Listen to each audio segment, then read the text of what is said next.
అవుషెల్లా 15 ఏళ్ల నుంచి ఆమె మనల్ని కేర్ చేసిందా? మొగడు మొగడు అని మొగడెమ్మడే ఉండే. ఇప్పుడు మొగడు తిట్టిండని చెప్పి మన ఇంట్లో వచ్చి వచ్చింది. అవునక్క, ఆయన ఆమెననుడు కాదు, ముందుగా ఈ ముసలోడు నానాలి. 2 నెలల పొద్దు అయితాంది. ఈమెకు మొగడు పట్టింపు లేడా?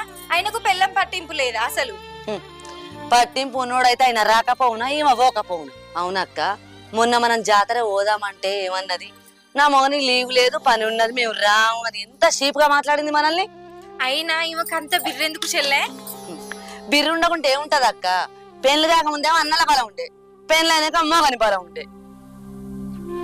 మనం లేని ఇంట్లోకి వెళ్ళొచ్చినామని ఎంత చిన్న చూపు చూసింది. ఇప్పుడేమో అవో నా మొగుడు కొట్టిండు అవో అని వచ్చింది వాగలాడి. మన మొగోళ్ళు మనల్ని ఎన్నిసార్లు కొట్టలే, ఎన్నిసార్లు తిట్టలే. మనం గిట్లనే అలిగి అవగారింటికి పోయినామా? ఆలు మొగల లొల్లి అద్దం మీద ఆళ్ళ